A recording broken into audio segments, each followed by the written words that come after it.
Hello, everybody. So the idea is for me to record of the topics of Unit 3 so that these topics can be used as recordings for the topic coverage in lieu of the classes that we have missed because of the leaves. So let's start. We're talking about Unit 3 and we were doing some briefings of the same, but I would like to start afresh because there's been a lot of gap in that. So Unit 3 basically is going to deal with receivers. And when we talk about receivers, the idea behind receiver is twofold. The first part of any receiver, as we discussed, is the filter, right? So the idea behind the filter, the purpose of the filter, if you will, is maximize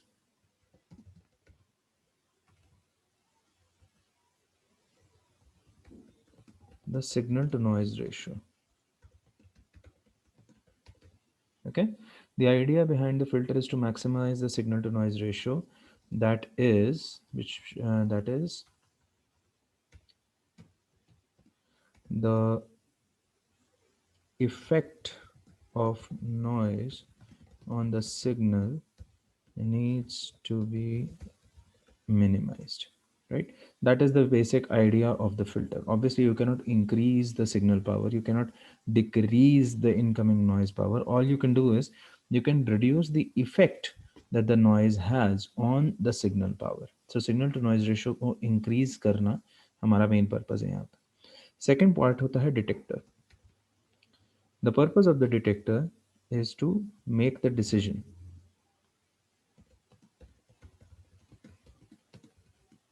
So it is to make the decision of 1 or 0. To put it even in better terms, to identify using an appropriate threshold whether the incoming signal is a 0 representation. It's important to understand here that we are talking about 0 representation because हम कभी भी 0 नाम की कोई चीज़ नहीं भेज रहे हैं, हम एक इलेक्ट्रिकल सिग्नल भेज रहे हैं. तो 0 representation और a 1 representation. So ये हमारा aim है to identify whether it is a 0 representation or a 1 representation based upon the some sort of a threshold that has been created. Okay, so the idea is to have these two components, right? Let's first talk about the filter component. Okay, the idea of the filter component, that is, as we said, to maximize the signal to noise ratio. We have done a lab on this in which we talked about matched filters. But before we get to matched filters here, what we would like to do is try to introduce the concept of, first of all, how signal representation is going to be a factor here.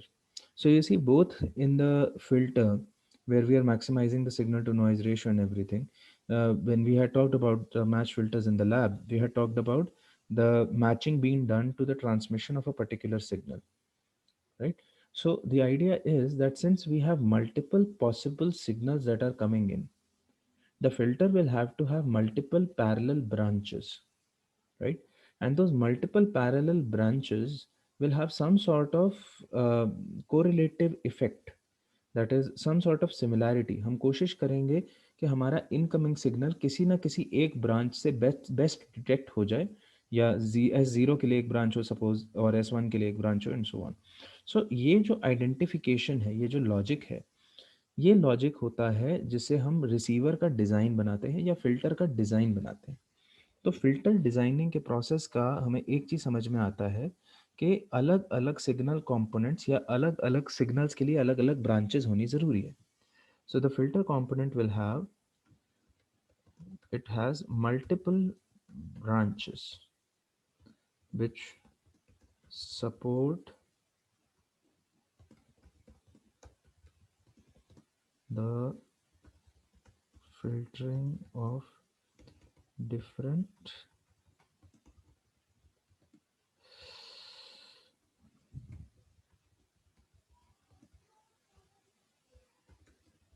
possible signal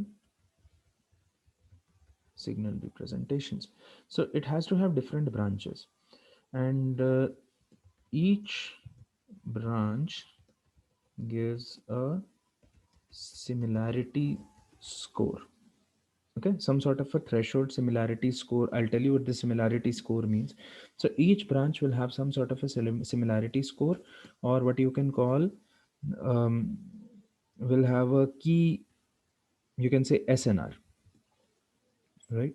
So similarity score can be anything from an SNR to a captured energy to any kind of such things. So um, the more the SNR that is captured using this particular filter, branch of the filter, would mean that that much close to the original representation that we are using in that branch was sent.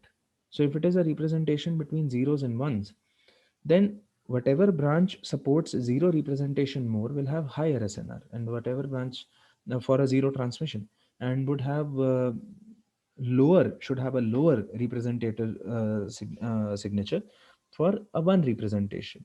So when we are applying threshold, we know that okay, ये वाली branch से output आ रहा है तो ये वाला bit होना चाहिए, अगर दूसरी वाली ब्रांच से आ रहा है दूसरे वाला आउटपुट होना चाहिए। तो इस तरीके से हमारे पास एक सिमिलैरिटी का एक लॉजिक बनने का स्कोप बन जाता है। तो ये हमारा मेन कॉन्सेप्ट है, ठीक है,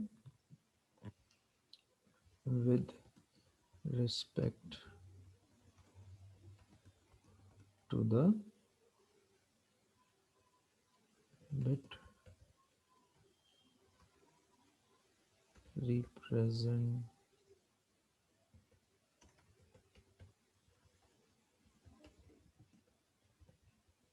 रिसीव्ड, ठीक है। तो इस तरीके से हमारा फिल्टर कंपोनेंट का लॉजिक निकलता है।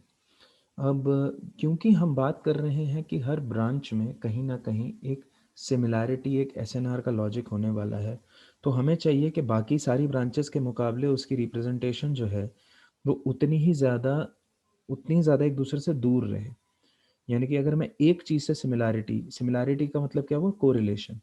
तो अगर मैं एक चीज़ से कोरिलेशन निकालने की कोशिश कर रहा हूँ, तो उसकी कोरिलेशन बाकी किसी भी कंपोनेंट से जितना हो सके ना हो। तो यहाँ पे हम आ जाते हैं उस पॉइंट पे जो हमने रैंडम प्रोसेसेस या रैंडम थ्योरी जब हम पढ़ रहे थे तो हमने एक चीज़ पढ़ी थी, कोरिलेशन। तो हमने पढ़ा था कोरिलेशन, और कोरिलेशन के बारे में हमने समझा था कि correlation is a measure of similarity, it's a measure of similarity. जितना ये हाई होता है उतना हम अज्यूम कर सकते हैं कि जिन दो सिग्नल को कोरिलेट किया जा रहा है वो दोनों आपस में उतना ज़्यादा सिमिलर है। अब इसका भी एक पॉइंट था, एक प्रॉपर्टी थी कि अगर ये if correlation is zero, then assume किया जाता है that the signals are orthogonal और कॉम्प्लीमेंट्री। दैट इज उनमें कुछ सिमिलैरिटी नहीं है, सिमिलैरिटी नहीं है। मैं, आप यूं समझिए, correlation is a measure, to say that they are correlated is an English word. So correlated जो था वो एक इंग्लिश वर्ड था जिसको कहते थे, जिसका मतलब ये हुआ कि one may have an effect on the other. Correlation एक कोएफिशिएंट है, कोरिलेशन एक मेजरमेंट है जो ये बताती है कि वो सिमिलर कितने हैं, ठीक है। So if correlation is zero, signals are orthogonal और कॉम्प्लीमेंट्री, ये हमने थ्योरी पढ़ी थी। जिसका मतलब ये हुआ कि अगर मैं डिग्री ऑफ सिमिलैरिटी के बारे में बात कर रहा हूँ तो हमें भी कोशिश ये करनी है कि जीरो और वन की रिप्रेजेंटेशन या तो आपस में कॉम्प्लीमेंट्री हैं, ऑर्थोगोनल हो। कॉम्प्लीमेंट्री यानी जिनको कोरिलेट करूँ तो जीरो आ जाए। अब हमने कोरिलेशन वहाँ पे देखा था रैंडम वेरिएबल्स के तौर पे, लेकिन आपको एक चीज़ और समझनी चाहिए कि कोरिलेशन टाइम में भी होता है। तो अगर मैं टाइम में कोरिलेशन ऑफ सिग्नल्स के बारे में बात करता हूँ तो इसकी रिप्रेजेंटेशन स्ट्रक्चर जो है हम कुछ इस तरीके से लिख सकते हैं। नॉर्मली हम ऐसे लिख देते हैं कि एक ट्राइंगल, इसको क्या कहेंगे, ट्राइंगुलर ब्रैकेट्स मान लीजिए, और इसके अंदर हम कह देते हैं कि भाई S1 है टाइम में और S2 है दोनों टाइम बेस्ड सिग्नल्स हैं ऑफ कोर्स। मैं चाहूँ तो टाइम के बिना भी लिख सकता हूँ, कोई दिक्कत की बात नहीं है। और अगर हम हाँ, तो इन दोनों का कोरिलेशन जो है वो एक इंटीग्रल के तौर पे डिफाइन किया जाता है, जो जाएगा माइनस इन्फिनिटी से लेके इन्फिनिटी तक, ठीक है। और इसका मतलब होगा सिंपली मल्टीप्लिकेशन, तो S1 इंटू S2 dt ये होगा, दैट्स इट, कुछ और डिफरेंट नहीं।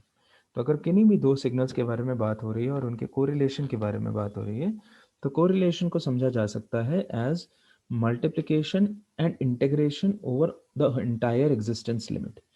तो इसे अगर मैं यूं समझूं कि मैं इसे क्या कह सकते हैं इसको, आप यूं अज्यूम कर लीजिए कि आप इसे अगर वेक्टराइज्ड फॉर्म में थोड़ा सोचने की कोशिश करें, तो हम इसे ये कह सकते हैं कि ये रिप्रेजेंटेशन जो है डॉट प्रोडक्ट को भी एनालॉग करती है। तो यहाँ पे यह कहा जा सकता है this is an analog to dot product. तो डॉट प्रोडक्ट जो है वो एसेंशियली हमारे केस में ये होता था कि जब हम वेक्टर्स के बारे में बात करते थे, कि प्रोजेक्शन बता देता था एक गिवन डायरेक्शन में। तो अगर आप एक पर्टिकुलर डायरेक्शन के अक्रॉस यूनिट वेक्टर के साथ डॉट प्रोडक्ट लेते थे, तो आपको ये पता चल जाता था कि इस पर्टिकुलर डायरेक्शन में अगर मैं कंपोनेंट अज्यूम करता हूँ, तो उसकी पावर, उसकी एनर्जी उस डायरेक्शन में कितनी है, ठीक है। तो ये होता था बेसिकली डॉट प्रोडक्ट का मेन रोल।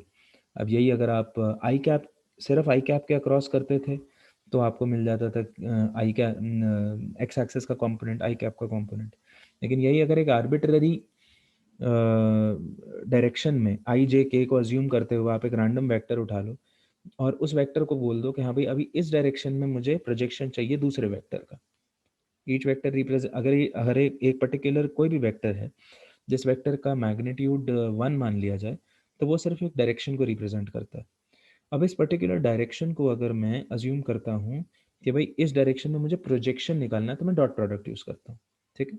ये कॉन्सेप्ट है डॉट प्रोडक्ट का। इसी लॉजिक को, इसी फंडामेंटल को यूज़ करते हुए हम अपने आगे थ्योरी बनाएंगे। सो अब यहाँ पे एक बात समझनी बहुत ज़रूरी है कि ये बात कोई कंपल्शन नहीं है कि सिग्नल ज़ीरो और वन जो हैं वो आपस में हमेशा ऑर्थोगोनल होंगे, ठीक है। यूं भी हो सकता है कि सिग्नल्स ऑर्थोगोनल ना हो, यूं भी हो सकता है कि आपको दो सिग्नल्स की दो ब्रांचेस की ज़रूरत ही ना हो। मैं आपको एक एग्जांपल देता हूँ। अगर मैं लाइन कोड्स के बारे में बात करता हूँ, जो लास्ट थ्योरी हमने छोड़ी थी, तो R Z N R Z के केस में भी यूनिपोलर, आपको एक ब्रांच याद होगी जिसके अंदर, मैं यहाँ पे एक ड्राइंग डालता हूँ शायद कुछ क्लैरिटी आपको मिले। तो एन आर जेड यूनिपोलर की रिप्रेजेंटेशंस ये थी। अगर मैं इन दोनों का डॉट प्रोडक्ट लूंगा, यानी कि इस वन और एक ज़ीरो को ज़ीरो से लेके टी बी टाइम तक के लिए मैं इंटीग्रेट करूंगा मल्टीप्लाई करके, तो आंसर आएगा ज़ीरो, वैलिड।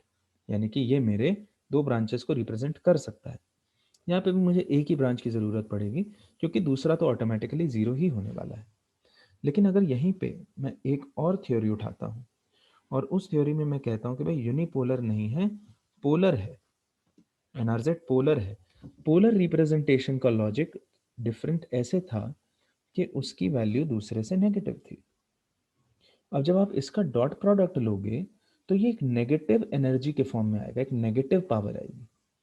यहाँ पे हमें ये समझना ज़रूरी है कि इसकी सिमिलैरिटी अगर नेगेटिव साइन लेके आ रही है, तो उसे यूं समझना चाहिए कि वो सेम चीज़ को रिप्रेजेंट कर रही है लेकिन ऑपोजिट डायरेक्शन में, ठीक है। तो अगर मैं यहाँ पे एसेंशियली इन दोनों का कंपैरिजन देखता हूँ, तो यहाँ पे एक चीज़ बड़ी क्लियर हो जाती है कि S1 is basically equal to minus of S0।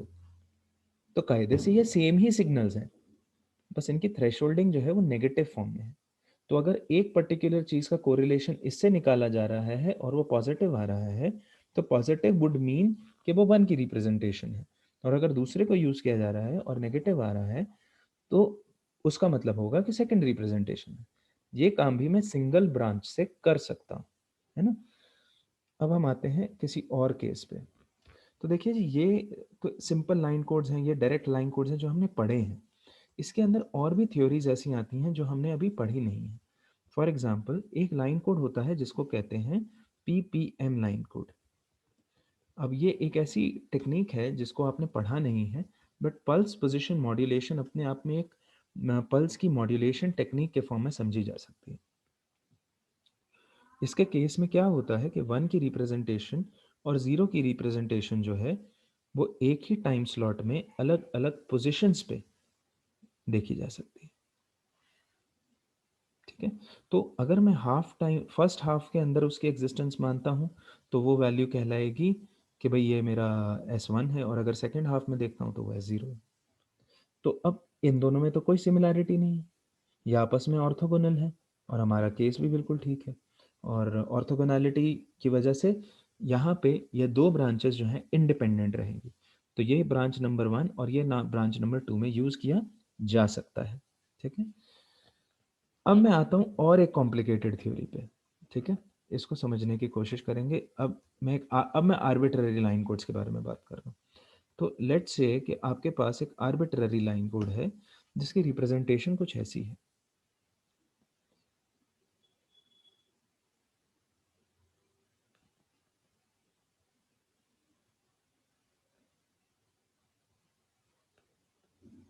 एक वेव 1 की रिप्रेजेंटेशन जो है वो जा रही है 0 से TB जैसे नॉर्मली जाती है, लेकिन 0 की रिप्रेजेंटेशन जा रही है सिर्फ TB/2 तक। अब क्या करेंगे? अब अगर मैं ध्यान से देखूं तो ये ऑर्थोगोनल नहीं है, ये एक दूसरे के ऑपोजिट्स भी नहीं है, ये एक दूसरे को ओवरलैप करते हुए दो अलग स्ट्रक्चर्स हैं। अब मैं क्या करूं? अब मेरे पास तो कोई चॉइस नहीं है। तो यहाँ पे हम एक प्रॉब्लम में आ जाते हैं ऐसे पर्टिकुलर केसेस में जहाँ पे लाइन कोड्स की शेप ऐसी हो जाती है, और कभी कभी हो जाती है। तो ऐसे केसेस में हम प्रॉब्लम में आ जाते हैं कि हमारी थ्रेशोल्डिंग मुश्किल हो जाएगी अगर हम इन्हीं दोनों सिग्नल्स को अपने फिल्टर रिप्रेजेंटेशंस के साथ में, या इन्हीं दोनों सिग्नल्स के बेसिस पे इनकी रिप्रेजेंटेटिव स्ट्रक्चर्स को यूज़ करने की कोशिश करेंगे। इंस्टेड हमें क्या करना पड़ता है कि हमें इनको रिप्रेजेंट करने वाले, इन दोनों शेप्स को रिप्रेजेंट कर सकने वाले दो ऑर्थोगोनल वेक्टर्स निकालने पड़ते हैं।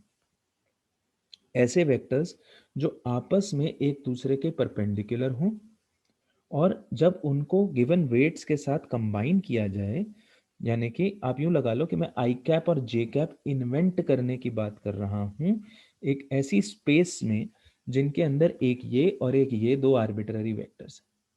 ठीक है, तो यूं समझा जा सकता है इस कहानी को। तो ऐसी सिचुएशंस में हमें Gram Schmidt's orthonormalization procedure को अपनाना पड़ता है to first identify the two different forms of what we would say orthogonal branch orthogonal signals, जिनको यूज करके मैं सिग्नल्स भी बना सकता हूं और जिनका आपस में कोई कोरिलेशन नहीं निकलेगा या मिनि जीरो निकलेगा। तो आपस इसका मतलब ये हुआ कि जब कोई एक पर्टिकुलर टाइप के वेट्स मेरे पास आएंगे तो उससे मैं आइडेंटिफाई कर सकता हूँ कि हाँ भाई, S1 के साथ में अगर वेट ये आया है, S0 के साथ अगर वेट ये आया है, तो पता चल जाता है कि ये 1 की रिप्रेजेंटेशन है, और अगर S0 के हिसाब से आएगा तो S0 माना जा सकता है। और इस तरीके से मेरा डेटा जो है आइडेंटिफाई किया जा सकता है, जो मेरे रिसीवर का एक जेनेरिक स्ट्रक्चर माना जाता है। ठीक है, तो अब ये सारी कहानी आगे बढ़ाते हैं और रिप्रेजेंटेशन स्ट्रक्चर जो है उसको बनाने की कोशिश करते हैं। इसीलिए मैंने आपको बोला कि सबसे पहले हम ग्राम श्मिट्स के प्रोसीजर को करने की कोशिश करेंगे। तो ग्राम श्मिट्स के प्रोसीजर के लिए अब बात करते हैं। वैसे हमने क्लास में थोड़ी बहुत इसके बारे में बात करी थी। मैं आपको पहले बेसिक थ्योरी बता दूं। तो ग्राम श्मिट्स ऑर्थो नॉर्मलाइजेशन प्रोसीजर, ये पूरा नाम है, ऑर्थो नॉर्मलाइजेशन प्रोसीजर। ऑर्थोगोनल होता है जब दो चीज़ों का आपस में परपेंडिकुलर नेचर होता है। ऑर्थो नॉर्मल होता है जब दो इंडिपेंडेंट ब्रांचेस दोनों आपस में परपेंडिकुलर हैं और दोनों की जो एनर्जी है, मैग्नीट्यूड है, वो यूनिटी है, तो उसे ऑर्थो नॉर्मल कहते हैं। ग्राम श्मिट्स का ये प्रोसीजर है जिससे हम यूनिट एनर्जी के आपस में परपेंडिकुलर वेक्टर्स या सिग्नल्स निकाल सकते हैं जो मेरी सिग्नल स्पेस या यूं कह लीजिए कि एक्सेस बनाएंगी, जिनके अंदर मैं अलग अलग सिग्नल्स की रिप्रेजेंटेशन को कर सकता हूँ। ठीक है। तो ग्राम श्मिट्स ऑर्थो नॉर्मलाइजेशन प्रोसीजर ये क्या कहता है? सबसे पहले इसको एक वेक्टराइज्ड एनालॉग से देखने की कोशिश करते हैं, जो हमने पहले भी किया था। वेक्टराइज्ड एनालॉग में हमारा लॉजिक ये रहेगा, जस्ट अ सेकेंड। तो वेक्टराइज्ड एनालॉग में हमारा लॉजिक ये रहता है कि हम सबसे पहले अज्यूम करते हैं कि हमारे पास एक रैंडम स्पेस में अ, बहुत सारे वेक्टर्स हैं। यू हैव S1,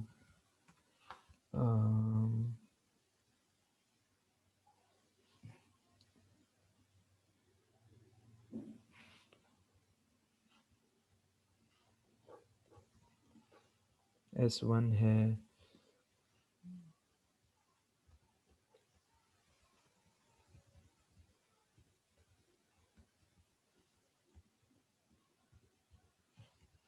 S2 है,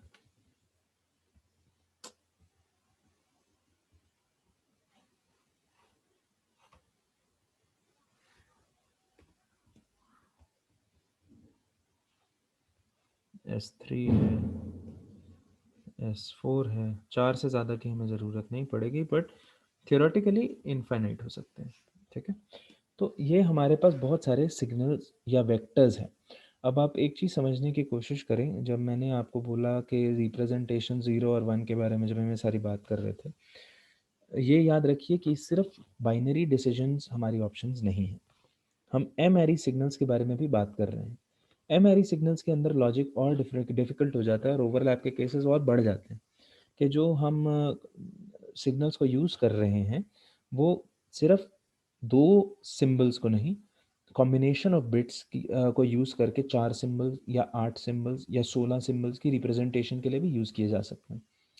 तो जो सिंबॉलिक रिप्रेजेंटेशन का लॉजिक वहाँ पे बनता है वो और कॉम्प्लिकेट होता चला जाता है। And possibly let's take an example कि हम 3 सिंबल्स को यूज़ कर रहे हैं और नॉर्मली 3 नहीं होंगे, 4 सिंबल्स होंगे। तो चलिए 4 सिंबल्स को यूज़ कर रहे हैं और उन 4 सिंबल्स की रिप्रेजेंटेशन के लिए आपके पास 4 अलग-अलग सिग्नल्स हैं। अगर आप बनाना चाहें तो आप यूँ अज़्यूम कर सकते हैं कि जो मैंने अभी आपको पल्स पोजीशन मॉड्यूलेशन का लॉजिक दिया था, आप उसके अंदर यूँ अज़्यूम कर सकते हैं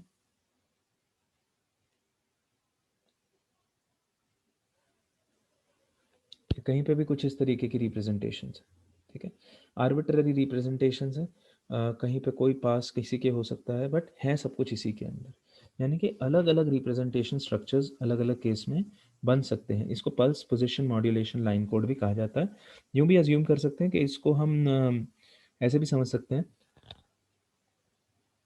जब पल्स पोजीशन मॉड्यूलेशन करी जाती है एक्चुअली, तो वो एनालॉग डेटा को डायरेक्टली पल्स की सैंपल के मैग्नीट्यूड के बेसिस पे पल्स, एक फिक्स वर्ड की पल्स को एक गिवन टाइम स्लॉट में या सैंपल स्लॉट में अपनी एक पोजीशन पे रखता है। ठीक है। तो वो पल्स पोजीशन मॉड्यूलेशन है। तो इस लिहाज से हम कह सकते हैं कि वो भी अलग अलग लाइन कोड्स को रिप्रेजेंट कर सकती है। वो एक काफ़ी हद तक यूँ कह सकते हैं कि आप एक different forms of symbolic representations का यूज़ करते हुए उसे हम अप्लाई कर सकते हैं। तो ये हमारा लॉजिक पॉसिबल है, लॉजिक पॉसिबल है।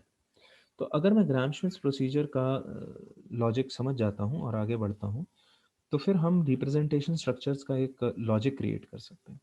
तो ये हम कह रहे हैं कि हमारे पास सबसे पहले अजम्पशन है कि बहुत सारे वेक्टर्स हैं, लेकिन ये एक आर्बिट्ररी स्पेस में। आर्बिट्ररी स्पेस का मतलब है कि मेरे पास आई कैप, जे कैप और के कैप की डायरेक्शंस डिफाइंड नहीं है। तो आर्बिट्ररी शेप में होने की वजह से सबसे पहला काम, जब हमें कोई कोई भी आपको वेक्टराइज स्पेस जनरेट करनी है, जो सिग्नल आपको पता है आप उसको पकड़ोगे और मान लोगे कि वही उनमें से कोई एक, जो भी आप पहला यूज़ कर रहे हो वो एक्सेस है। ठीक है जी। तो सबसे पहले आपने एक्सेस बना लेंगे। तो एक्सेस को रिप्रेजेंट कर लेते हैं फाई से और फाई पे लगा देते हैं टोपी हैट। तो फाई हैट नाम का जो सिग्नल मेरा बनेगा, वो सिग्नल मेरा यूनिट एनर्जी का सिग्नल। मैं फिर डिस्ट्रैक्ट हो गया, हम टी की बात टाइम डोमेन में बात नहीं करते। तो फाई कैप हमारा वेक्टर है और लेट्स से हमारा जो वेक्टर है फाई वन कह देते हैं उसको। phi1 कैप हमारा वेक्टर है जो कि S1 की डायरेक्शन में होने वाला मेरा पहला वेक्टर होने वाला है। तो डायरेक्शन निकालने की टेक्निक हमें बहुत अच्छे से आती है। सिग्नल लीजिए या वेक्टर लीजिए और उसके मैग्नीट्यूड से डिवाइड कर दीजिए, तो यूनिट मैग्नीट्यूड का सिग्नल हो जाएगा और जो ये कथा बनेगी ये सिर्फ डायरेक्शन को रिप्रेजेंट करेगी। बहुत सीधी सी बात होगी। अब हमें निकालना है दूसरा फाई। अब देखिए यहाँ पे फाई का इशू ये है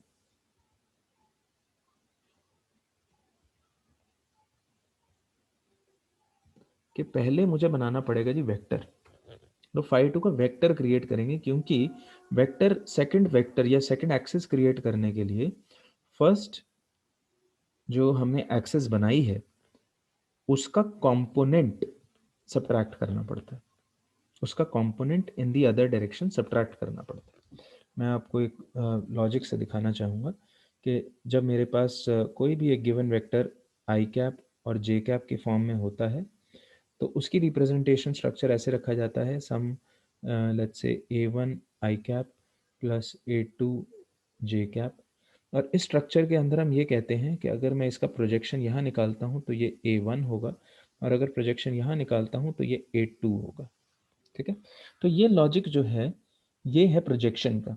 सेम कहानी हम यहाँ पे अप्लाई कर रहे हैं। यहाँ पे फ़र्क ये है कि ये आई नहीं है, ये फाई वन है, और जो यहाँ होगा वो फाई टू कैप होगा।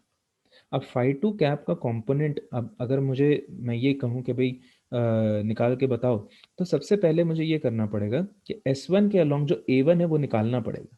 तो S1 के अलोंग A1 निकालने के लिए गिवन वेक्टर का डॉट प्रोडक्ट ले लेंगे। डॉट प्रोडक्ट लेके मेरे पास एक वैल्यू आ जाएगी यहाँ पे, है ना। और इसको जब मैं S1 के साथ जोड़ के इससे माइनस कर दूंगा तो मेरे पास आ जाएगा A2 फाई टू कैप। अब इसको मैग्नीट्यूड से डिवाइड कर देंगे और आंसर आ जाएगा। अगर ये थ्योरी कॉम्प्लिकेटेड लग रही हो तो मेरे ख्याल से मैथ्स से शायद थोड़ी आसान हो जाए, तो आई ट्राई विद मैथ्स। मैं ज़रा ये डायग्राम मिटा दूं पहले, थोड़ा मैसी हो गया है।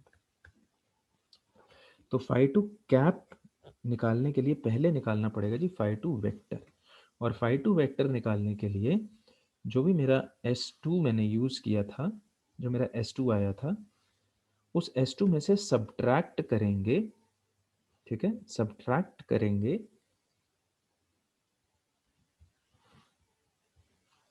S2 डॉट प्रोडक्ट, एक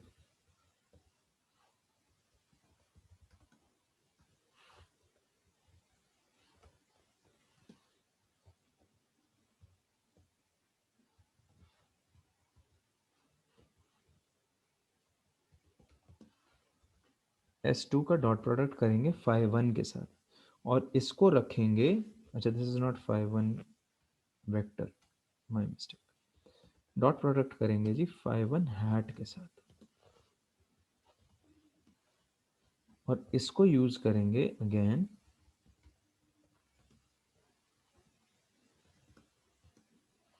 फाई वन हैट के मल्टीप्लिकेशन फैक्टर के तौर पे।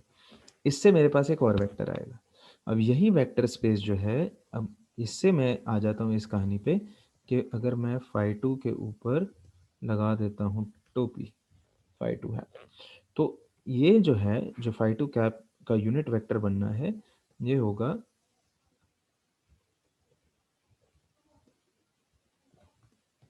फाई टू है,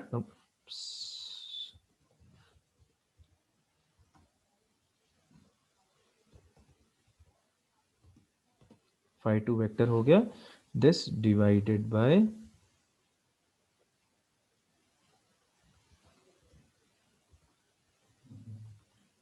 phi two again,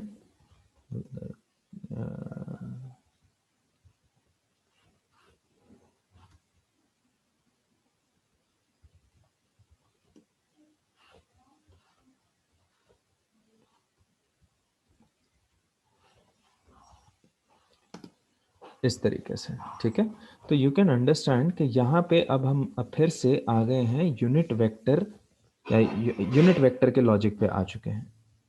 small mistake, to होना चाहिए। तो ये है, अब यही स्टोरी अगर थर्ड एक्सिस के लिए रिपीट करनी पड़े तो रिपीट करी जा सकती है, और वो रिपीट होगी ऐसे। यहाँ पे आपने मारा एंटर और इधर डालिए इसको। अब थर्ड के लिए कैसे रिपीट होगी, तो ये 2 का कर देते हैं 3 और अब देखते हैं कि थर्ड एक्सेस में हम कैसे जाएंगे। तो पहले तो 3 तो हो गया और ये भी हमें पता है थर्ड एक्सेस भी होगी तो उसके अंदर फर्स्ट एक्सेस का कंपोनेंट तो हो गई, लेकिन साइड बाय साइड ये भी समझना ज़रूरी है कि सेम स्टोरी सेकंड एक्सेस के लिए भी बनेगी। तो उसका लॉजिक ये होगा कि आपका मल्टीप्लिकेशन फैक्टर ये आएगा, इसको हम ले लेते हैं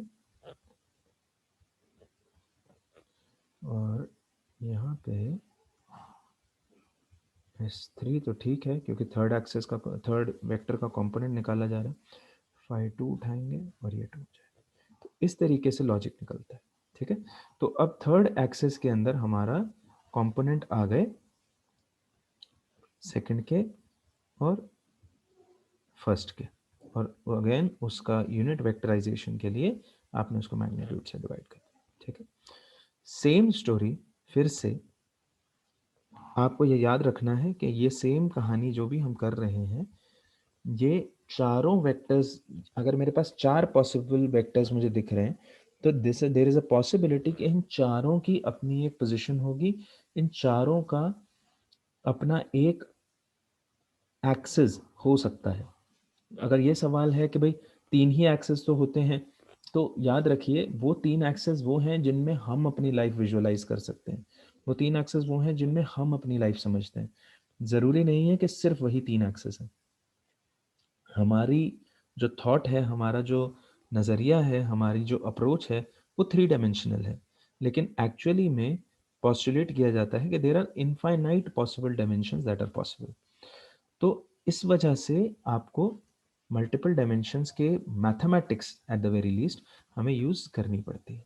ठीक है, तो अगेन लॉजिक ये होगा कि 4 का जो निकलेगा वो 1 के साथ निकलेगा, 2 के साथ निकलेगा, एंड सिमिलरली ये उठा लेते हैं, लगा लेते हैं और थर्ड थर्ड के साथ भी निकलेगा जी। तो ये है जिसकी हम बात कर रहे हैं। अब ये कहानी हो गई पूरी। एक चीज़ ज़रूर याद रखेंगे कि अगर मैं 4 वेक्टर्स के बारे में बात कर रहा हूँ तो 4 डायमेंशन से ज़्यादा नहीं रिप्रेजेंटेशन के लिए ज़रूरत पड़ सकती, इससे कम ही पड़ेगी, ज़्यादा नहीं पड़ेगी। तो ये भी एक एडवांटेज है कि ऐसा पॉसिबल है कि आप जब ये कैलकुलेशंस करते हैं तो देयर इज़ अ पॉसिबिलिटी कि आपको रिप्रेजेंटेशन के लिए कम नंबर ऑफ टर्म्स की ज़रूरत पड़े। तो सेम अगर मैं मैच फिल्टर्स के लॉजिक के हिसाब से देखता हूँ या अपने फिल्टर ब्रांचेस के हिसाब से देखता हूँ, अगर मेरी सिग्नल रिप्रेजेंटेशंस, मैं 4 सिंबल भेजने थे लेकिन रिप्रेजेंटेशन 2 में पूरी हो गई, तो मुझे सिर्फ 2 ही ब्रांचेस बनानी है, मुझे 3 नहीं बनानी, ज़रूरत ही नहीं 3 की, है ना। तो ये एक कॉन्सेप्ट हमें याद रखना चाहिए कि इस तरीके से हमें अपनी बात करनी है।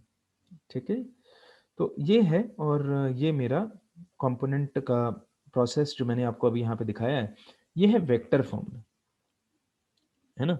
अब यही रिप्रेजेंटेशन का स्ट्रक्चर जो है ये वेक्टर फॉर्म में होने की वजह से मैं उम्मीद करता हूँ कि आप विजुअलाइजेशन में आपको लॉजिक में कोई कमी नहीं नज़र आ रही होगी। यही की यही थ्योरी अब जो है मैं नीचे मैथ्स करने वाला हूँ, जिसके अंदर मैं इसी पूरी के पूरे कॉन्सेप्ट को S1 S2 S3 S4 signals के तौर पे ब्रेक कर दूंगा।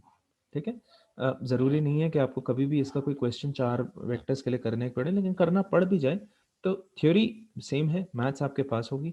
और यहाँ पे बस एक कॉन्सेप्ट, एक जो चीज़ रह गई है रिप्रेजेंट करनी, वो सोचने वाली ये है कि भाई ये जो मैग्नीट्यूड है इसका एनालॉगस क्या है, क्योंकि डॉट प्रोडक्ट का एनालॉगस तो हमने यहाँ पे कर दिया, मैग्नीट्यूड का एनालॉग क्या है। तो जी मैग्नीट्यूड को पहले ज़रा ब्रेक डाउन कर लें कि मैग्नीट्यूड का जो कॉन्सेप्ट है वो क्या था। तो मैग्नीट्यूड का कॉन्सेप्ट ये था, मॉड ए, हम या यूँ कह लीजिए मॉड ऑफ,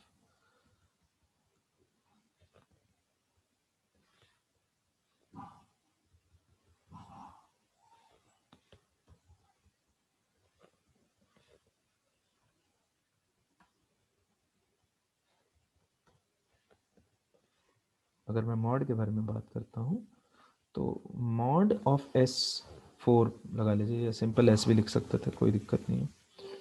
तो अगर मैं सिर्फ एस लिख देता हूँ, मॉड ऑफ एस नाम का जो भी मेरा वेक्टर बैठता है, अगर मैं मॉड ऑफ एस वेक्टर के बारे में बात करता हूँ, तो नॉर्मली ये जो होता है, ये होता है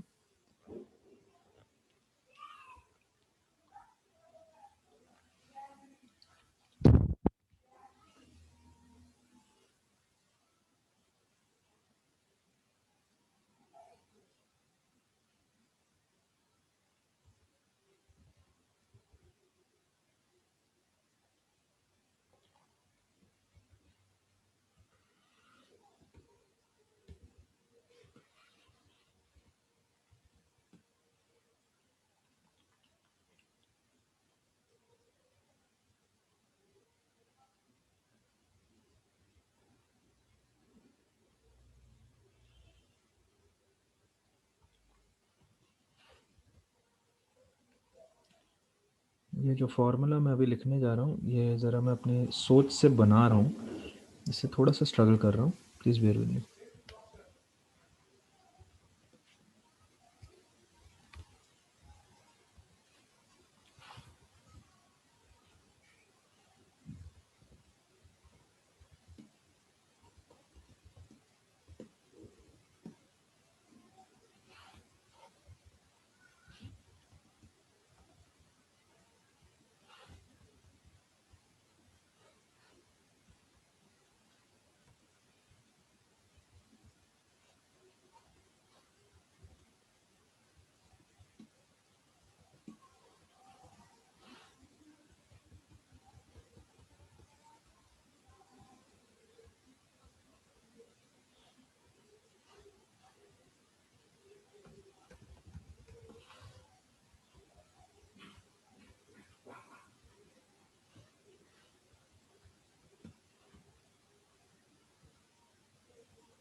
Something went wrong.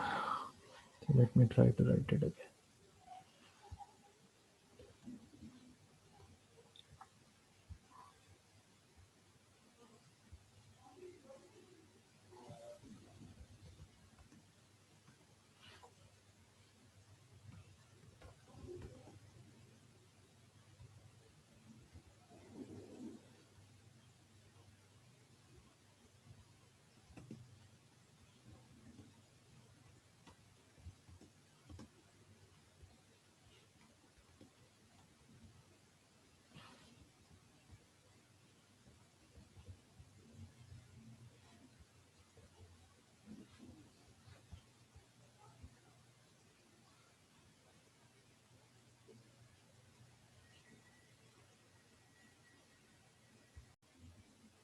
हाँ जी, तो ये आपका एक स्टैंडर्ड फार्मूला हो जाता है, जो मैग्नीट्यूड के अगर मैं बारे में बात करता हूँ, summation of S dot with the particular directions, ये 1 नहीं होना चाहिए, mistake, this should be I for all I, मतलब जितने डायरेक्शंस होंगे उतने ज़्यादा ये होंगे, और इन सब का स्क्वायर करके सम करके अगर मैं अंडर रूट निकाल लेता हूँ, तो उसे हम एक सिग्नल का मैग्नीट्यूड कह देते हैं। यही बात अगर मैं उठा करके टाइम डोमेन में एनर्जी के कॉन्सेप्ट पे लिख देता हूँ, तो वो सेम ही बात बन जाती है।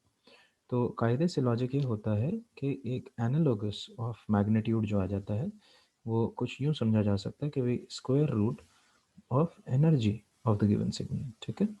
और ये जो एनर्जी निकल के आती है, वो सेम ही लॉजिक है, बट थोड़ा सा एक हिच है उसमें। हिच क्या है? हिच ये है जी कि इंटीग्रेशन हो रही है, और इंटीग्रेशन हो रही है जो हम गिवन टाइम में अगर बात करें, तो हर एक पर्टिकुलर टाइम पे आने वाली इंडिविजुअल एंटिटी अपने आप में एक ऑर्थोगोनल सिग्नल बनाएगी, है ना। तो अगर मैं सारे इंडिविजुअल टाइम की वैल्यूज को पकड़ के स्क्वायर करके ऐड कर देता हूँ, तो क्या होगा? मेरे पास मैग्नीट्यूड आ जाएगा, और उसको अंडर रूट करेंगे, मैग्नीट्यूड आ जाए। तो लॉजिक ये है कि अगर मैं एस ऑफ टी को पकड़ के स्क्वायर कर देता हूँ, और साइड बाय साइड एक चीज़ देख लेता हूँ जी, कि जो एक ये जो इंटीग्रेशन में लगा रहा हूँ यहाँ पे, वो माइनस इन्फिनिटी से प्लस इन्फिनिटी तक जानी चाहिए, ठीक। और जो ये एस स्क्वायर का फंडा है ना, ये यहाँ होना चाहिए और इसके साथ यहाँ पे सी होना चाहिए। तो इससे मेरा एनालॉग पूरा हो जाता है। तो कायदे से जो मैग्नीट्यूड का एनालॉग है वो हो गया अंडर रूट ऑफ एनर्जी, और जो डॉट प्रोडक्ट का एनालॉग है वो हो गया S1 S2। ठीक है, तो ये लॉजिक देखते हुए अब यही सारी इक्वेशन सेट जो हमने यहाँ लिखी है इसका एनालॉग लिखेंगे, पर लिखेंगे सिग्नल्स के फॉर्म में। ठीक है, और फिर एक एग्जांपल करेंगे। तो सिग्नल, या यूं कह लीजिए कि GMO procedure for signal set. तो ये सिग्नल सेट के अंदर कहानी ऐसे हो जाएगी कि आपका हो जाएगा S1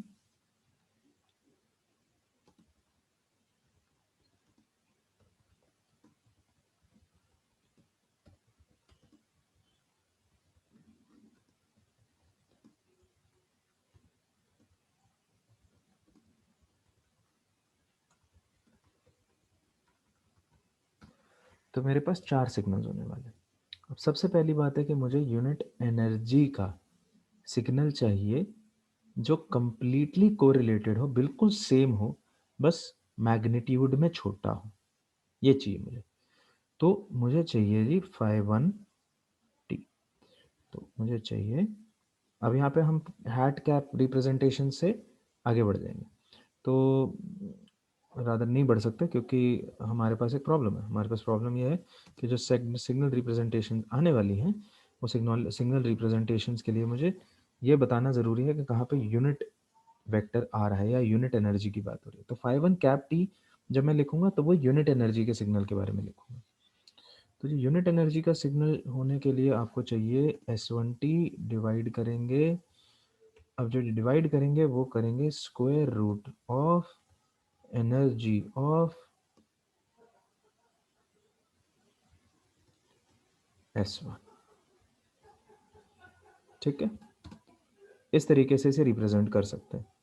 अब अगले पे जाते हैं और हम phi 2 के बारे में बात करेंगे विदाउट कैप। जब जब कैप बोलेंगे तो इसका मतलब है यूनिट एनर्जी। तो सेकंड सिग्नल रिप्रेजेंटेशन जो है हम इस तरीके से लिख सकते हैं कि phi 2 t will be represented as S2 t minus, अब यहाँ पे एनालॉग डालना है इसका, डॉट प्रोडक्ट चाहिए phi 1 की डायरेक्शन में।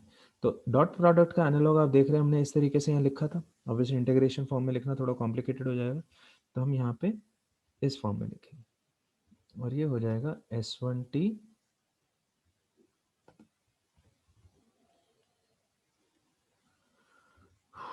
एंड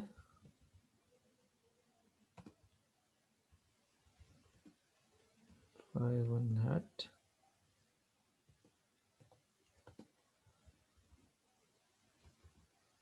ठीक है, ये हो गया कंपोनेंट। ये निकलेगी एक वैल्यू, एक मल्टीप्लिकेशन फैक्टर के phi 1 का S1 की डायरेक्शन में वैल्यू क्या है। ठीक है, जो वैल्यू निकलेगी ES1, अगर आप ध्यान से देखें तो रूट ऑफ ES1 जो है वो वही वैल्यू निकल के आने वाली है। तो ये हो जाएगा phi 1 की डायरेक्शन में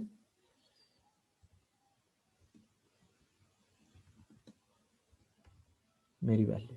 ठीक है, ये मेरा मल्टीप्लिकेशन होने वाला है। अब मुझे चाहिए इसका यूनिट वेक्टर रिप्रेजेंटेशन या unit signal, unit energy signal representation. तो उसको करने के लिए टोपी डालना होगा। तो इसको करने के लिए अगेन आप उठाओगे phi 2 को और डिवाइड कर दोगे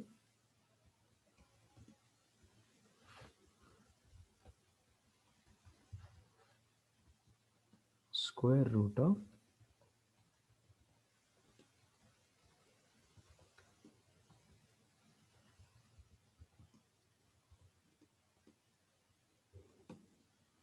इस वैल्यू से। तो इससे मेरे पास यूनिट एनर्जी का सेम सिग्नल यूनिट एनर्जी की शेप में बन के आ जाएगा।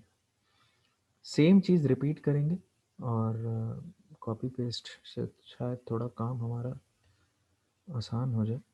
तो लेट्स ट्राई इट और अब रिपीट करेंगे 3 के लिए।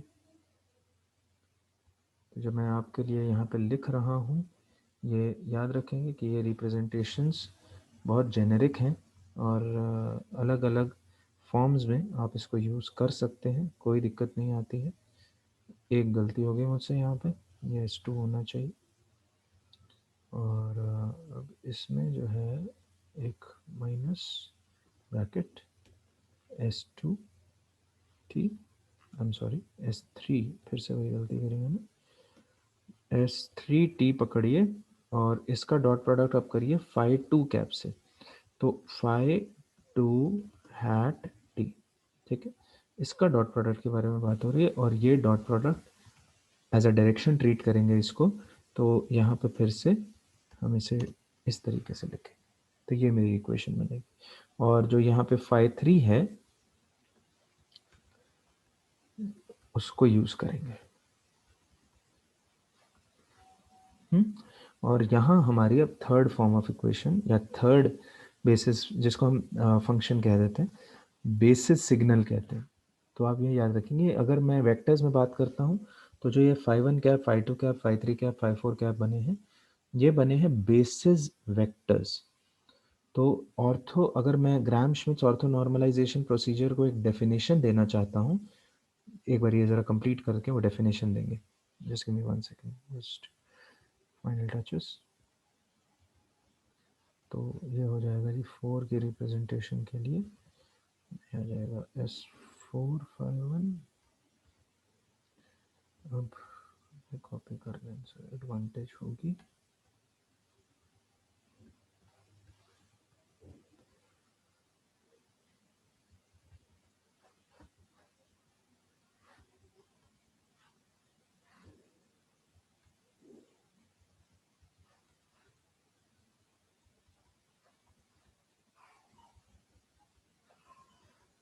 तो चौथा डायरेक्शन, चौथी वैल्यू निकालने के लिए बाकी तीनों डायरेक्शंस में से कंपोनेंट सब्ट्रैक्ट करके निकाली जा सकती है, ठीक है। और इस तरीके से मेरे ये इक्वेशन सेट तैयार हो गया। तो अगर मैं ग्रांड श्मिट्स ऑर्थो नॉर्मलाइजेशन प्रोसीजर को डिफाइन करना चाहूँ तो इसे डिफाइन कुछ ऐसे किया जा सकता है, process of representing a signal space in terms of, या यूँ कहिए सिग्नल स्पेस जब हम कह रहे हैं तो n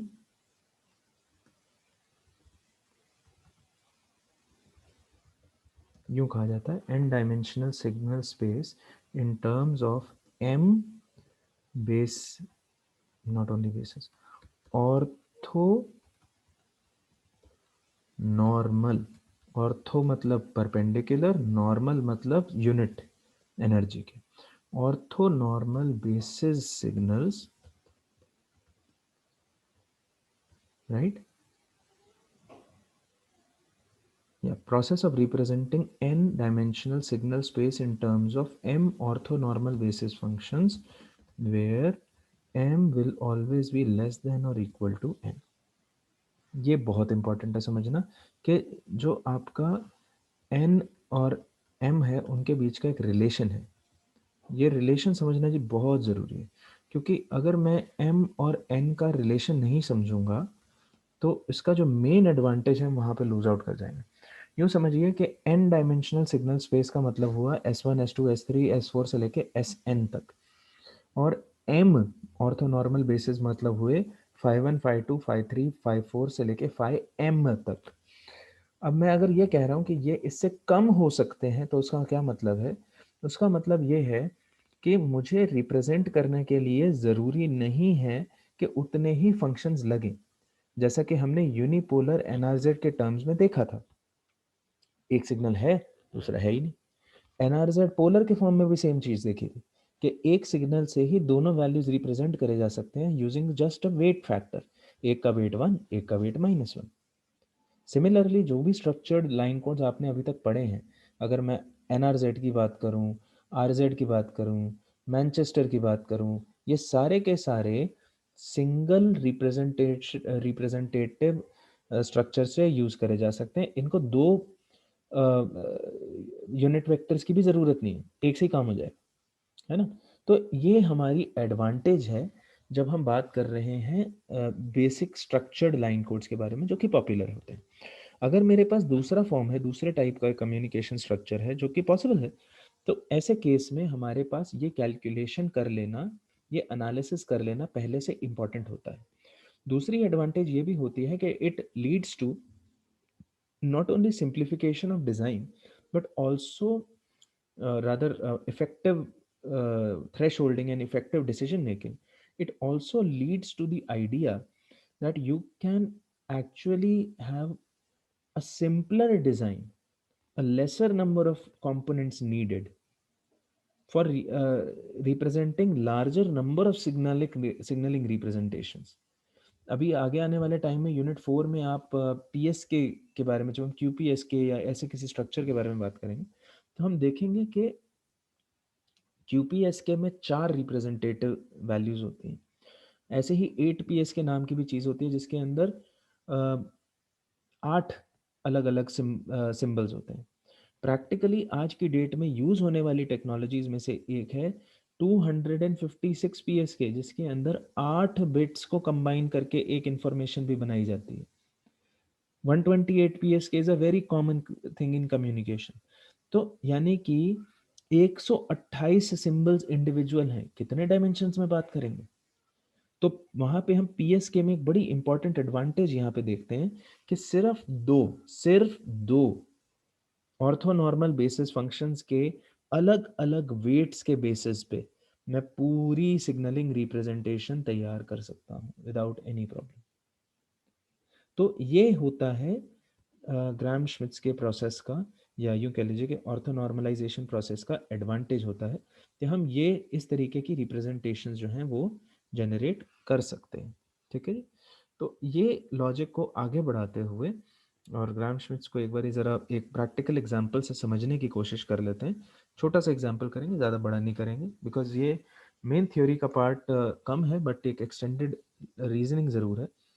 तो जब जैसे मैंने अभी आपको एक एग्जांपल दिखाया था जिसके अंदर हमने बोला कि भाई ये 0 से टीबी है। टीबी अगर ज़्यादा कॉम्प्लिकेटेड हो जाता है क्योंकि हमें इंटीग्रेशंस वगैरह भी करनी है, या रहने दे सकते हैं पर थोड़ी सी मैथ्स लग जाएगी, पर कोई बात नहीं, हम फिलहाल उसको 1 अज्यूम कर लेते हैं और यहाँ पे एम्पलीट्यूड है 1। ठीक है, तो ये मेरा S1T हो जाएगा, यूँ अज्यूम कर लीजिए। और एक और सिग्नल है,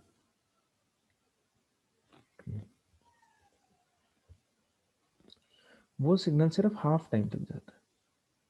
ठीक है जी, और ये भी 1 है लेकिन ये S2 है, सेपरेट सिग्नल। तो ऐसे सिचुएशन में हमें क्या करना है, तो एक एक करके हम सारे एनालॉग्स रन करके देखेंगे और ज़रा समझते हैं कि क्या होता है ऐसी सिचुएशन में। तो एक बार यहाँ पे कर्सर ले आते हैं और एक इक्वेशन डालते हैं। तो सबसे पहले मुझे S1T पता है, S2T पता है, और हमें ये इक्वेशंस लगानी शुरू करें। तो सबसे पहले मुझे चाहिए जी ES1। ठीक है, ES1 के लिए मुझे चाहिए integration of 1 over time t, है ना। 1 square integrated over time t है 1, तो इसकी एनर्जी भी निकल आएगी 1।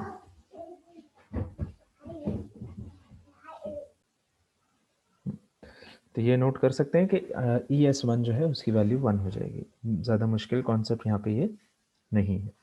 आप नोट करेंगे हमें ES2 वगैरह की ज़रूरत नहीं है, तो हम डायरेक्टली कैलकुलेट अभी नहीं कर रहे हैं, हमें E52 की ज़रूरत पड़ेगी जब हम वो कैलकुलेट कर लेंगे।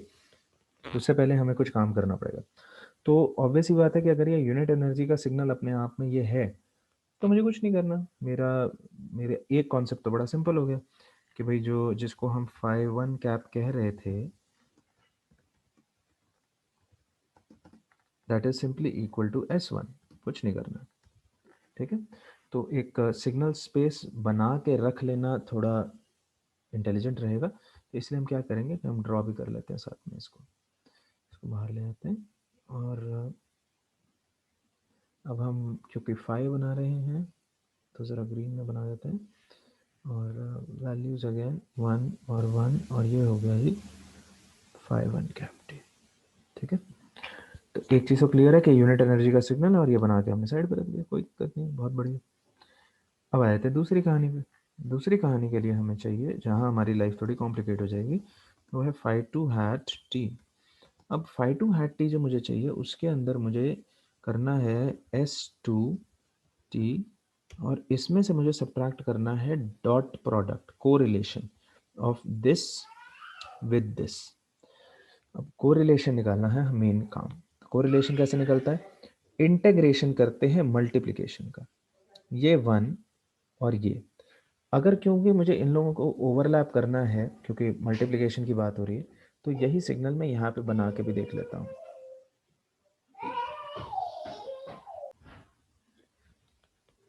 या so for half time period you can see कि ये वन और वन का मल्टीप्लिकेशन होगा। For the second half time period you can see कि वन और जीरो का मल्टीप्लिकेशन होगा। तो one multiplied by one, right, this will be integrated for 0 to ½ seconds। ठीक, तो टोटल कितना आ गया? हाफ। और बाकी सेकेंड पार्ट होगा zero integrated over half to one, जो जीरो ही आने वाला है। तो इसका दोनों का कोरिलेशन वैल्यू क्या निकल के आई? हाफ। तो यहां पे वैल्यू आ गई 1/2। ठीक है ना, हाफ आ गया मेरा वैल्यू, और हाफ जो है वो साथ में आ गया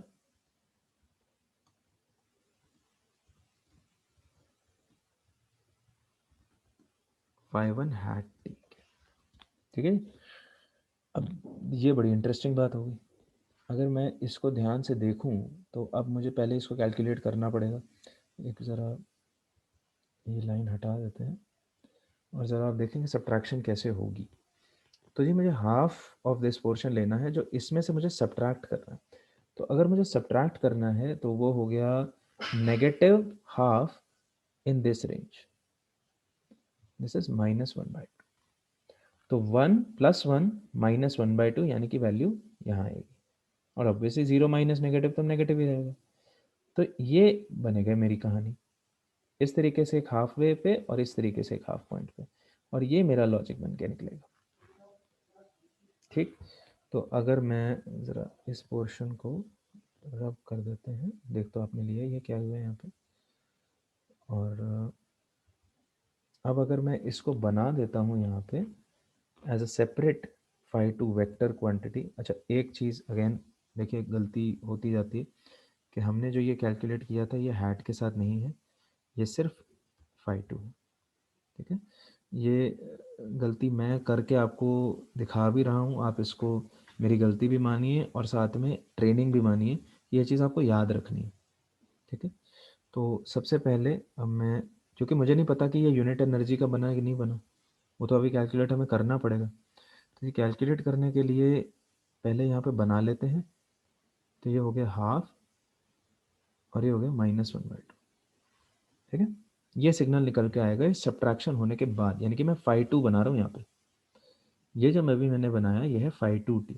और अगर आपको बाय चांस ग्रामशनल का क्वेश्चन आ जाता है तो आपको हर एक सिग्नल ऐसे बनाते चले जाना पड़ेगा, नहीं तो कभी भी ठीक आंसर नहीं कर पाएंगे। ठीक है, अब इसकी एनर्जी निकालने की कोशिश करते हैं। तो ये एनर्जी का फंडा कुछ ऐसा है, ये है हाफ टाइम पीरियड तक। तो ये कॉम्प्लिकेटेड होगी कहानी यहाँ पे, क्योंकि 1/2 का स्क्वायर यानी कि 1/4, ये चलेगा 0 से लेके हाफ सेकंड तक, यानी कि मल्टीप्लाई होगा हाफ से, यानी कि वैल्यू हो गई 1/8। सेम कहानी होगी सेकंड पार्ट की, -½ स्क्वायर मतलब 1/4, हाफ से लेके 1 तक चलेगा, यानी कि कहानी होगी 1/2 से मल्टीप्लाई। तो ये टोटल जो ये मिला के हुआ, ये मिला के हो गया, टोटल एनर्जी इसकी हो गई 1/4।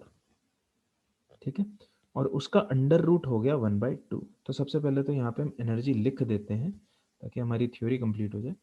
तो यहाँ मुझे चाहिए था E φ2।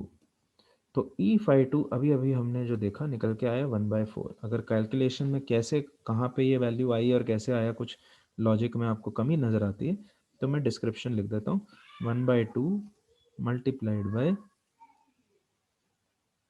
या और भी अच्छा शायद हो जाएगा अगर मैं यूँ लिखूँ कि 1/4 मल्टीप्लाइड बाय 1/2 माइनस ज़ीरो, जो कि मेरी टाइमलाइन को रिप्रेजेंट करता है। और दूसरा हो गया जी अगेन 1/4 और 1 - 1/2 टाइम के हिसाब से देखा जाए तो, और ये टोटल वैल्यू निकल के आती है जी 1/4। ठीक है, अब यही चीज़ को अंडर रूट करेंगे तो मेरे पास आ जाता है 1/2। तो हमें यहाँ पे नोट कर लेना चाहिए कि अगर मुझे अब फाई टू हैट लिखना है, ये हो गई गलती, सिर्फ टू लिखेंगे और हैट लिखेंगे और टोपी आ जाएगी, और फाई टू हैट जो लिखेंगे उसकी वैल्यू हो गई ट्वाइस और whatever this phi t you have calculate, और phi two t that we have calculated. तो अब मैं यहाँ पे दूसरे वेक्टर को बनाने की पोजीशन में आ गया। क्या है वेक्टर? वेक्टर है जी +1 for half time period, -1 for half time, 0 1 half, +1 -1। अब ये है फाइव टू क्या। अब सवाल है क्या ये दोनों आपस में ऑर्थोगोनल हैं? आप चेक करिए। 1 1 हाफ टाइम पीरियड के लिए, 1 और -1 हाफ टाइम पीरियड के लिए ऐड होके बन जाएंगे 0। क्या ये दोनों यूनिट एनर्जी के सिग्नल हैं? ये तो हमें पता ही था, और इसको भी अभी अभी हमने देख लिया। हाफ टाइम पीरियड के लिए 1 का इंटीग्रेशन स्क्वायर का तो हाफ आएगा, और हाफ टाइम पीरियड के लिए अगेन -1 स्क्वायर का तो फिर ये भी हाफ आएगा। हाफ और हाफ मिलके 1 हो जाएंगे, तो ये भी हो गया।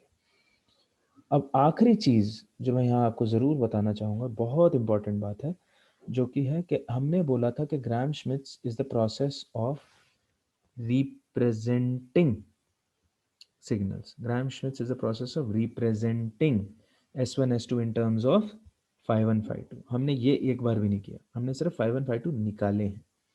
तो यहाँ पे इंपॉर्टेंट हो जाता है कि हम समझें कि S1 S2 S3 S4 कैसे लिखे जाएंगे, ताकि बाद में हमें उन्हें उनको यूज़ करना है ना।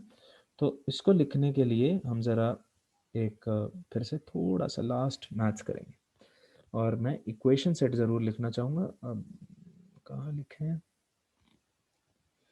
ये काम करते हैं, यहीं पे थोड़े एंटर मार लेते हैं, 4 एंटर्स में काम हो जाएगा। तो यहाँ पे एक मान जाए बस ये। तो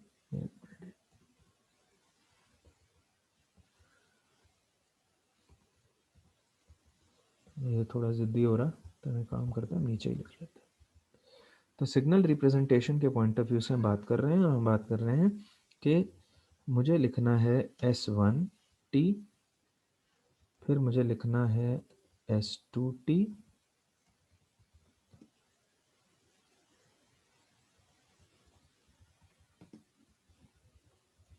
फिर मुझे लिखना है जी S3T,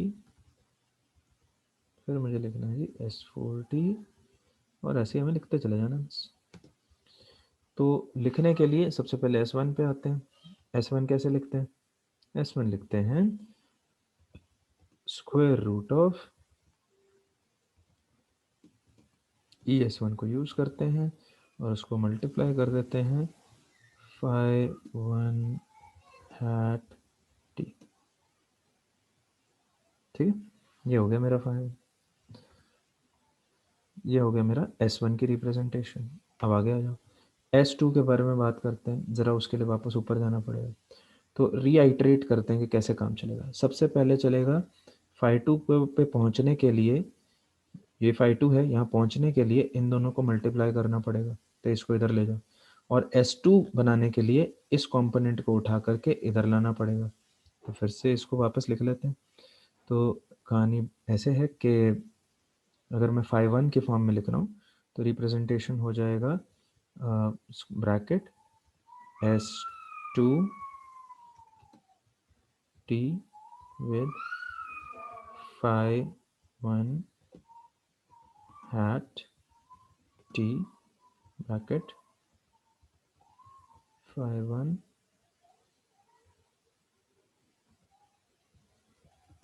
hat T। एक ये है। सेकंड पार्ट है SQRT स्क्वायर रूट ऑफ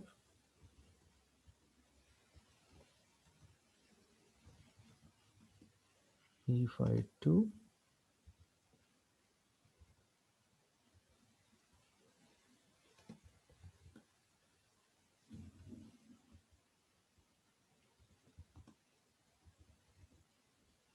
ऐसे, ठीक है। और ऐसे ही आगे रिप्रेजेंटेशन चलाते चले जाएंगे। रिप्रेजेंटेशन चलाते चले जाने के लिए इजी ऑप्शन है, कॉपी कर लो और इधर डालो, थोड़ी सी इधर भी डाल दो, और ऑब्वियसली एक पोर्शन पूरा एक्स्ट्रा आएगा। Shoot, okay.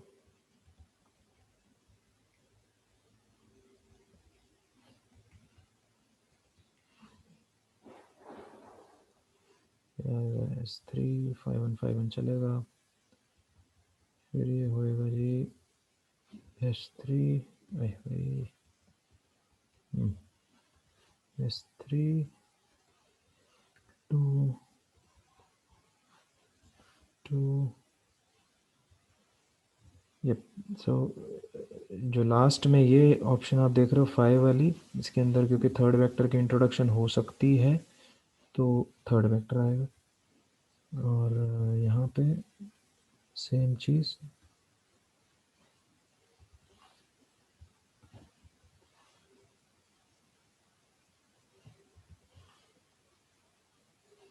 ये हो जाएगा। तब यहाँ पे 4 कंपोनेंट आएंगे, बस एडिट करते चले जाइए और आपकी क्वेश्चन बन जाएगी। अभी तक आप समझ गए होंगे कि हम ये कैसे लिख रहे हैं, तो बस लिख देते हैं और फिर ये एग्जाम्पल कंप्लीट कर दें।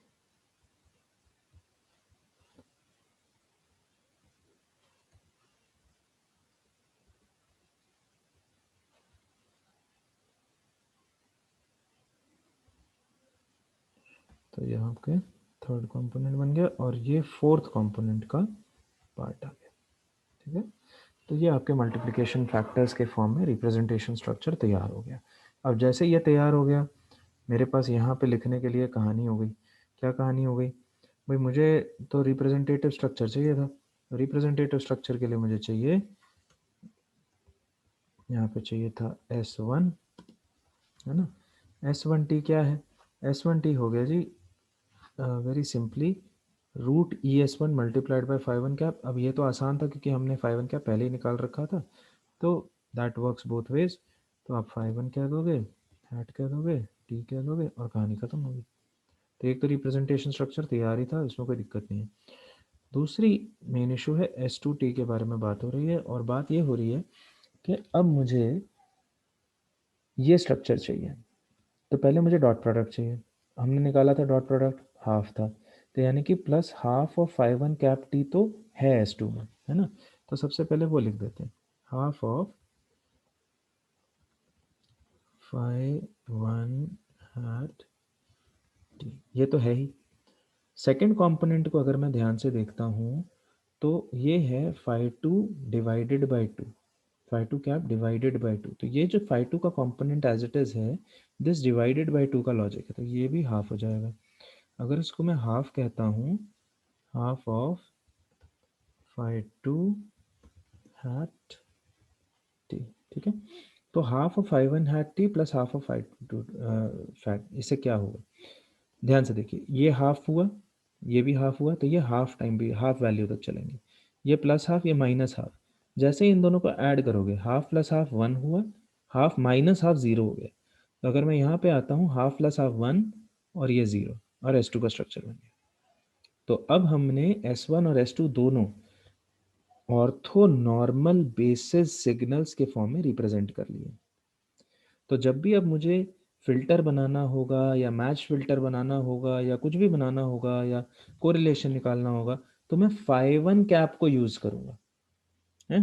5 1 कैप को यूज़ करने से मुझे एडवांटेज ये मिलेगा कि दूसरा कंपोनेंट जो भी उसका निकलने वाला है वो 0 हो जाएगा, और दूसरी ब्रांच जो है उसमें 5 2 यूज़ करूँगा, तो दूसरी ब्रांच में सिर्फ 5 2 का कंपोनेंट आएगा, 5 1 का कंपोनेंट नहीं आएगा। ऐसा करने से मेरे पास एक वेट्स का वेक्टर सेट बन जाएगा जो कि मेरे फॉर्मल फाइनल सिग्नल की रिप्रेजेंटेशन के लिए मैं यूज़ कर सकता हूँ, ठीक। तो ये होता है एक कंप्लीट कॉम्पोजिट नेचर को रिप्रेजेंट करने का एक ग्राम श्मिट्स प्रोसीजर का प्रोसेस। अभी के लिए इसको, इस वाली सीरीज को यहाँ पे रोकेंगे। अगले सेक्शन में बात करेंगे मैच्ड फिल्टर्स के बारे में।